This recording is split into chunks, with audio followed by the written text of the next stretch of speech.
Definisi dari laut teritorial berdasarkan UNCLOS 1982 pada pasal 2 ayat 1 menetapkan bahwa kedaulatan suatu negara pantai meliputi daratan dan perairan di dalamnya, meliputi pula suatu jalur yang berbatasan dengannya. Itu dinamakan laut teritorial. Kemudian pada pasal 3 menetapkan bahwa laut teritorial itu diukur sejauh 12 mil dari garis dasar. Perlu kita highlight bahwa penghitungan laut teritorial itu dihitung saat air laut itu surut. Kemudian ada dasar hukum yang mengatur laut teritorial. Yang pertama, tentu saja United Nations Convention on the Law of the Sea atau UNCLOS tahun 1982. Yang kedua itu ada Undang-Undang Nomor 17 tahun 1985. Ini merupakan ratifikasi Indonesia terhadap UNCLOS. Kemudian yang terakhir itu ada Undang-Undang Nomor 32 tahun 2014. Ini tentang kelautan.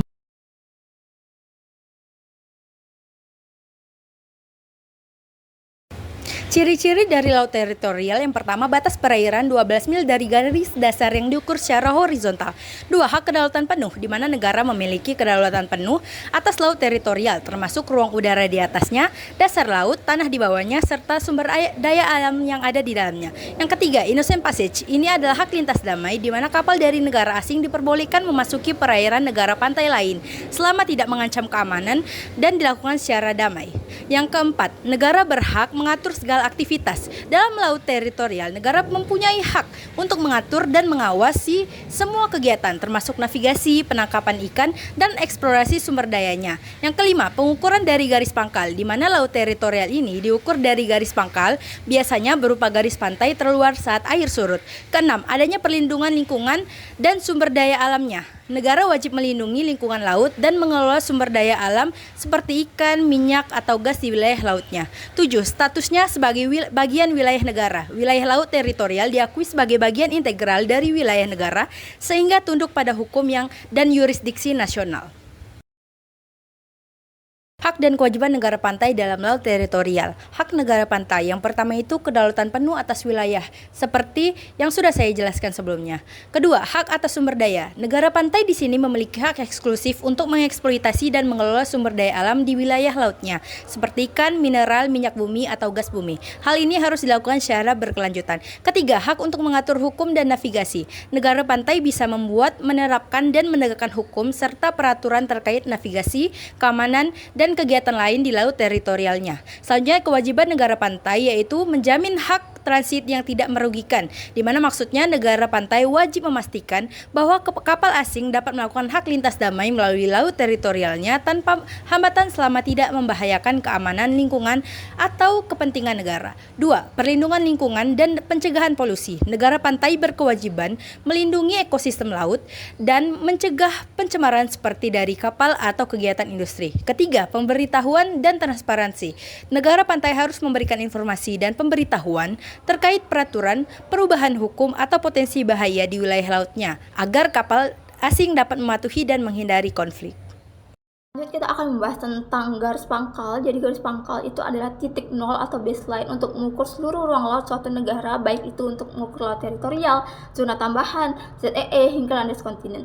Jadi sebenarnya garis pangkal terbagi menjadi 3, yaitu yang pertama garis pangkal normal yang sudah tercantum di dalam UNCLOS 1982 pasal 5 yang menyatakan bahwa kecuali ditentukan lain dalam konvensi ini, garis pangkal normal untuk mengukur lebar laut teritorial adalah garis air surut terendah di sepanjang pantai sebagaimana ditunjukkan pada peta skala besar yang diakui secara resmi oleh negara pantai. Dan yang kedua ada garis pangkal lurus yang sudah tercantum di dalam pasal 7 yang menyatakan bahwa garis pangkal lurus adalah garis yang menghubungkan titik terluar daratan atau pulau kecil yang terletak di sepanjang pantai, digunakan bila pantai tidak rata atau sangat berlekuk-lekuk. Dan yang ketiga yaitu adalah garis pangkal kepulauan yang sudah tercantum di dalam pasal 47 yang menyatakan bahwa garis pangkal kepulauan adalah garis lurus yang menghubungkan titik terluar dari pulau-pulau terluar negara kepulauan, termasuk perairan antar pulau yang di dalamnya sebagai perairan kepulauan. Selanjutnya, perairan pedalaman menurut pasal 5 ayat 1 CTS CZ 1958 dan pasal 8 UNCLOS 1982, perairan di sebelah dalam garis pangkalan mempunyai rezim sebagai perairan pedalaman. Dengan demikian, muara, sungai, teluk, pelabuhan, alur laut, serta pulau timbul tenggelam juga merupakan bagian dari perairan pedalaman. Pengecualian terhadap hal ini dapat dilihat pada negara kepulauan. Selanjutnya pada UNCLOS pasal 8 ayat 1 dijelaskan bahwa kecuali sebagaimana diatur dalam pasal 4, perairan di sisi daratan dari garis dasar laut teritorial merupakan bagian dari perairan pedalaman negara. Ayat kedua, jika penetapan garis dasar lurus sesuai dengan metode yang ditetapkan dalam pasal 7 mengakibatkan wilayah yang sebelumnya tidak dianggap sebagai perairan pedalaman, maka hak lintas damai sebagaimana diatur dalam konvensi ini berlaku di perairan tersebut. Selanjutnya ciri-ciri perairan pedalaman. Yang pertama yaitu dikelilingi oleh daratan hampir seluruhnya. Biasanya berupa pesisir pantai. Perairan ini berada di sisi darat dari garis penutup laut dan termasuk perairan seperti pelabuhan, muara, dan teluk. Selanjutnya ada kedalaman perairan bisa cukup besar. Air laut di perairan pedalaman bisa berwarna seperti laut pada umumnya. Yang ketiga, memiliki makhluk hidup yang mampu beradaptasi dengan kondisi gelap dan rendah oksigen. Yang keempat, pada dasarnya perairan pedalaman ini tidak memiliki hak lintas damai kecuali diatur oleh negara pantai. Jadi di sini saya akan menjelaskan bagaimana sih penentuan garis perairan pedalaman. Baik, jadi penentuan garis perairan pedalaman ini merupakan tahap awal dan paling penting dalam menentukan batas kedaulatan serta yurisdiksi suatu negara di laut. Garis ini disebut juga dengan garis pangkal, yaitu suatu garis yang digunakan sebagai titik awal untuk mengukur laut teritorial, zona tambahan, ZTE, dan landas kontinen.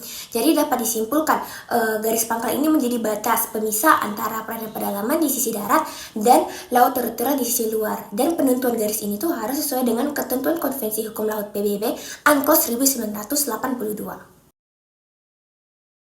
Selanjutnya kita masuk kepada materi hak dan kewenangan. Jadi kan negara ini memiliki kedaulatan penuh dan mutlak terhadap perairan pedalamannya, sama seperti atas wilayah daratannya. Artinya negara itu berhak untuk mengawasi, mengontrol, serta memanfaatkan sumber daya alam yang ada di perairan pedalaman tanpa campur tangan negara lain. Dan juga semua kegiatan yang ada di perairan pedalaman itu harus berdasarkan izin pemerintah ataupun negara pantai. Untuk hak dan kewenangan yang pertama yaitu adalah pengaturan lalu lintas kapal dan pelabuhan. Yang kedua itu penegakan hukum pidana, perdata, lingkungan maupun perikanan. Dan yang ketiga ada pengelolaan sumber daya alam ikan, mau hayati ataupun non hayati.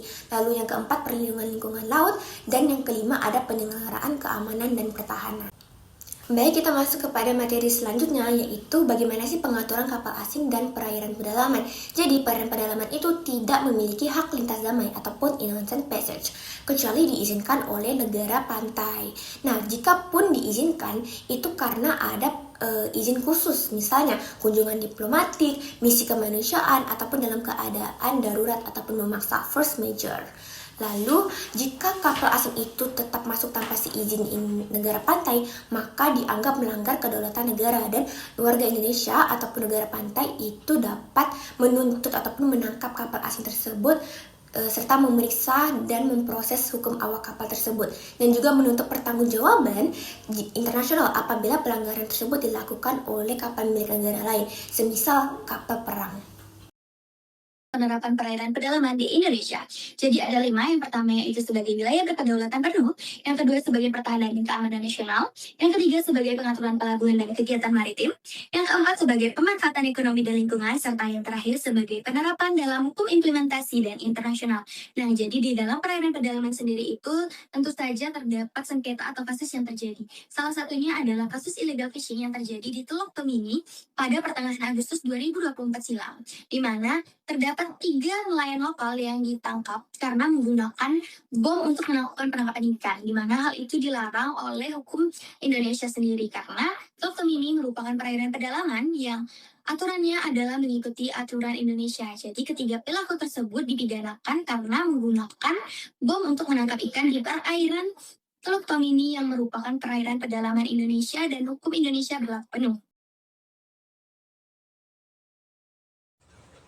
Dalam pasal 17, semua negara berhak menikmati lintas damai di laut teritorial negara lain. Pasal 18, kapal asing boleh melintas tanpa masuk perairan pedalaman atau menuju dari pelabuhan asalkan damai dan sesuai aturan. Hak lintas damai boleh dilakukan asal tidak mengganggu keamanan dan ketertiban negara yang dilalui.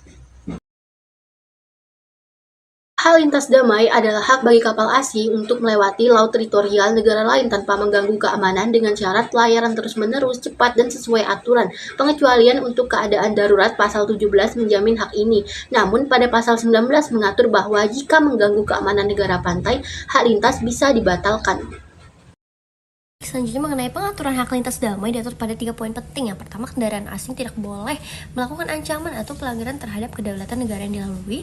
Lalu pelayaran lintas damai itu harus dilakukan secara terus-menerus kecuali terdapat keadaan yang memaksa atau force major. Dan yang terakhir itu terkait dengan implementasi hak lintas damai bagi negara-negara pantai, mereka tuh boleh untuk membuat peraturan-peraturan terkait hak lintas damai tersebut. Terus selain diatur pada UNCLOS, hak lintas damai juga diatur pada Undang-Undang Nomor 6 Tahun 1996. Namun pada tahun 2002 pemerintah tuh mengeluarkan undang-undang yang lebih spesifik, yaitu pada Peraturan Pemerintah Nomor 36 Tahun 2002 tentang hak dan kewajiban kapal asing dalam melakukan lintas damai di Indonesia. Selanjutnya lebih spesifik lagi, jika teman-teman pengen lebih mengetahui ini tentang kegiatan-kegiatan apa yang dilarang dalam hak lintas damai, teman-teman bisa ngeliat pada pasal 12 ayat 3 di Undang-Undang Nomor 6 Tahun 1996. Nah, tadi teman-teman kan sudah mendengarkan penjelasan dari Zita dan juga Novi tentang hak lintas damai. Nah, kali ini saya ingin membawakan sebuah contoh kasus tentang hak lintas damai yang terjadi di Indonesia. Nah, kasus yang saya akan bawakan itu adalah kasus tentang hak lintas damai kapal Ronzeng 03. Jadi, kapal Ronzeng 03 ini terdeteksi melakukan penangkapan ikan secara ilegal di wilayah perairan Indonesia. Jadi, awal dari kasus ini itu ketika kapal Runzeng 03 berangkat dari pelabuhan Taizhou, Tiongkok pada awal tahun 2023. Nah, awalnya kapal Runzeng 03 ini sudah sempat berlabuh ke pelabuhan Tanjung Priok dan diperiksa secara administrasi oleh pihak berwenang di Indonesia. Lalu pada 19 Mei 2024, Jenderal Pengawasan Sumber Daya Kelautan dan Perikanan, Kementerian Kelautan dan Perikanan, dibantu dengan Maritime Border Command MBC Australia, berhasil menangkap kapal Runzeng 03 ini di wilayah Laut Arafura.